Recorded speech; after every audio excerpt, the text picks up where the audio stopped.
Bonjour, ça faisait un moment que je voulais faire une vidéo pour vous partager comment mieux vivre sa position de chaser pour être davantage en sérénité avec soi et dans son couple, dans son parcours de flamme jumelle.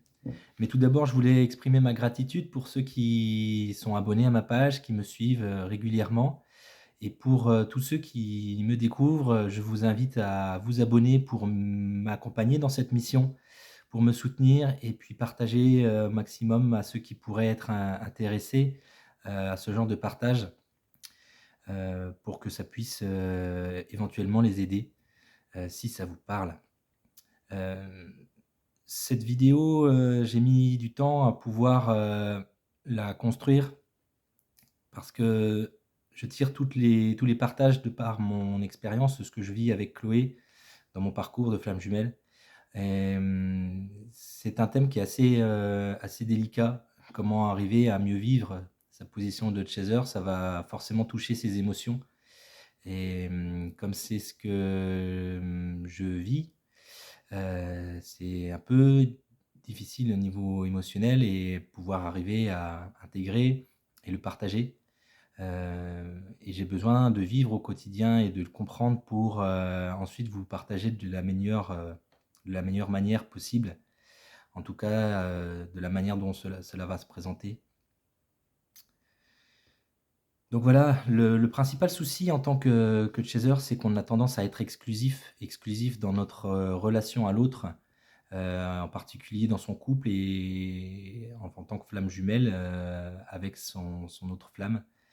Donc l'idée, en fait, c'est d'arriver à pouvoir se calmer cette exclusivité.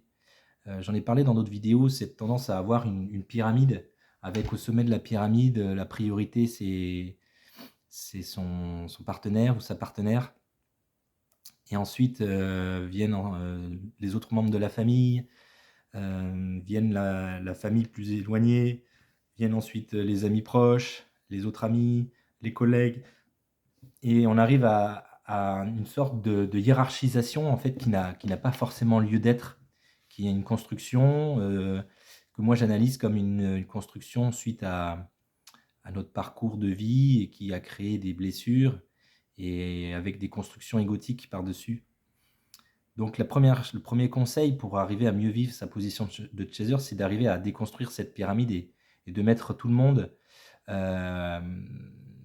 au même niveau, si je peux dire. C'est arriver à être dans l'amour, avec chaque personne qu'on rencontre, autant que possible et déjà ça enlève une pression pour le runner et et pour nous-mêmes, ça nous évite d'être focalisés sur quelque chose, en l'occurrence sur quelqu'un et sur l'amour qu'on lui porte, hem, parce qu'on n'est pas forcément on vit pas forcément le même degré d'intensité dans dans nos attentes, dans nos besoins et forcément si on met beaucoup de pression, enfin si on se focalise sur quelque chose en particulier, sur l'amour qu'on porte, ça forcément ça met de la pression à l'autre qui, risque d'être déçu, de ne jamais pouvoir satisfaire en fait nos attentes qui sont élevées. Donc c'est à nous de construire aussi, cet apaisement en nous et cet équilibre.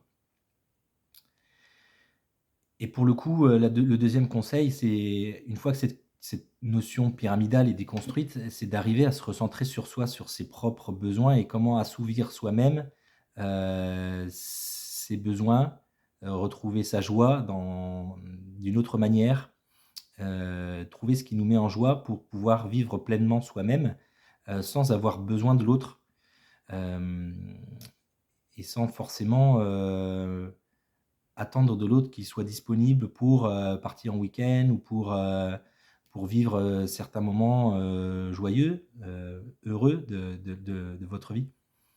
Donc ça peut être créer, une mind map ou un tableau de visualisation ou faire des petits icônes par rapport à ce qui vous met en joie. La musique, la nature, faire du sport, bricoler, jardiner, rencontrer des amis, partager.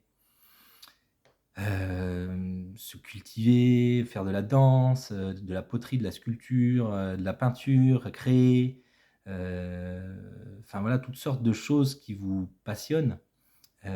Essayez de vous sonder, de voir dans quelles activités vous vous sentez heureux, dans quelles activités vous vous sentez en joie. Ça peut être l'occasion aussi justement de faire des rencontres amicales qui sont intéressantes, qui peuvent être épanouissantes, euh, histoire aussi de pouvoir euh, expérimenter cette notion de mettre tout le monde au même niveau de, d'échange, de partage, et c'est voilà, ça vous permet de ne pas faire en fonction de votre flamme jumelle et de trouver ce qui vous donne de l'élan de vie, ce qui vous met en joie, ce qui vous rend heureux.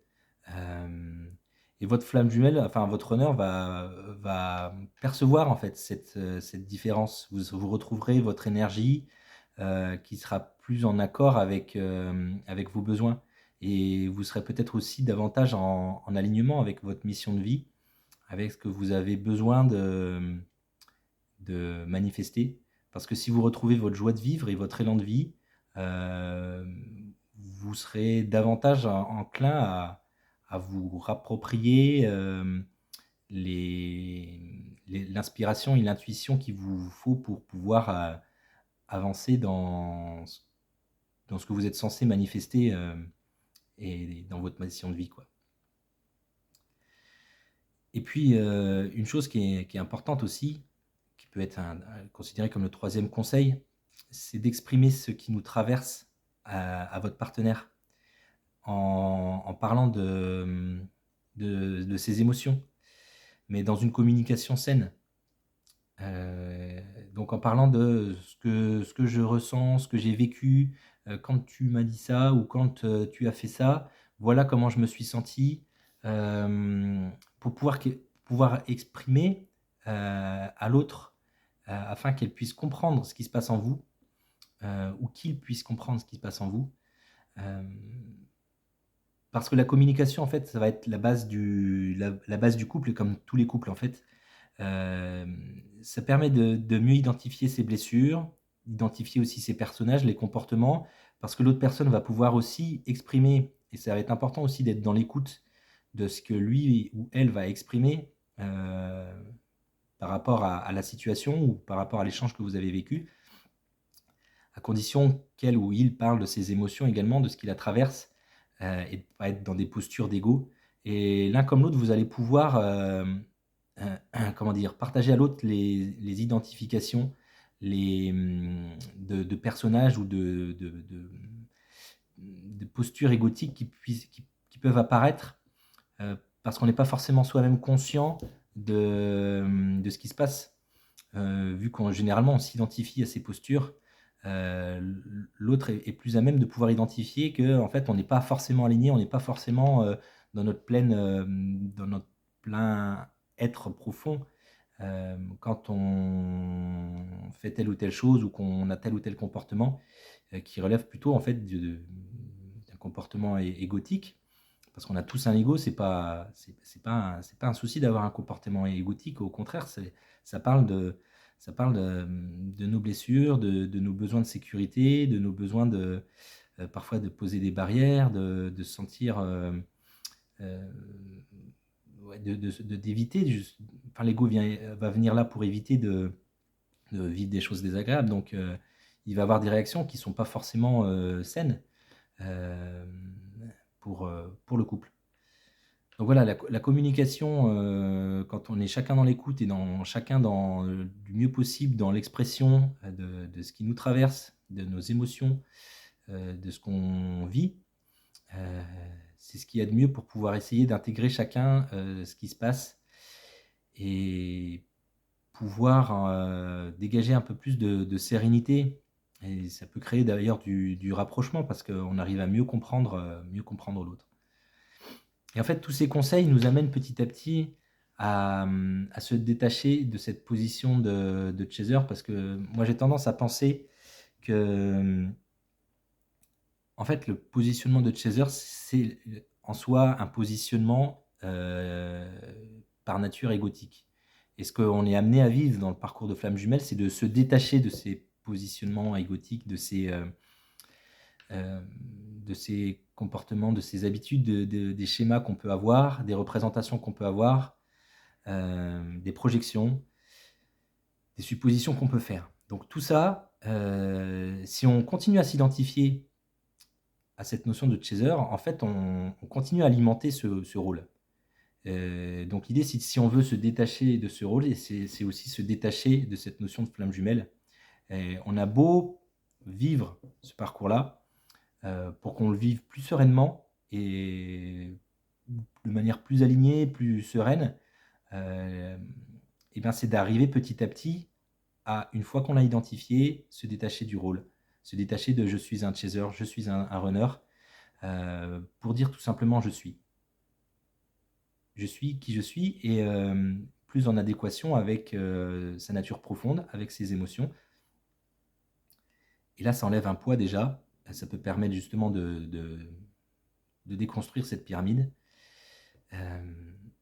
Et surtout, on arrive à plus être dans le parcours de flamme jumelle, donc se détacher vraiment de ce parcours pour vivre une relation et expérimenter une relation qui est propre à soi et à sa partenaire ou son partenaire. Et je trouve que là, quand on commence à intégrer ce travail et à comprendre ce qui se joue, on arrive à être dans une nouvelle possibilité, une possibilité qui peut amener à plus de sérénité, une nouvelle construction de soi. Et quand je dis construction, c'est-à-dire à devenir vraiment qui l'on est. Voilà, c'est-à-dire aller chercher au fond de soi les éléments qui font qu'on est soi. Et ça permet de davantage être apaisé. En tout cas, moi, je sens que quand j'arrive à conscientiser ça, que j'arrive à revenir sur ces fondamentaux-là, il y a un point en moins en moi. Il y a quelque chose qui vraiment est plus fluide, plus léger. Et en fait, chacun est amené à vivre sa vie. Et puis on se retrouve quand on a besoin de se retrouver, quand c'est juste pour chacun. Et du coup, c'est peut-être comme ça qu'on arrive à vraiment créer le bonheur. Donc je vous le souhaite à tous de pouvoir être sur ce chemin et trouver le bonheur au fond de vous. C'est d'ailleurs des conseils qui peuvent s'appliquer en cas de séparation, parce que c'est ce qui vous permettra aussi de pouvoir retrouver votre élan de vie et de vivre pour vous et non pas pour l'autre. Voilà, c'est important de pouvoir retrouver sa pleine puissance intérieure, sa souveraineté, son intégrité. Et je vous le souhaite à tous. Merci beaucoup et à bientôt pour les prochaines vidéos. On abordera sûrement comment mieux vivre la notion de runner et le positionnement de runner avec Chloé. Je vous invite à vous abonner encore une fois pour me soutenir dans cette mission et à partager. Merci à vous. À bientôt.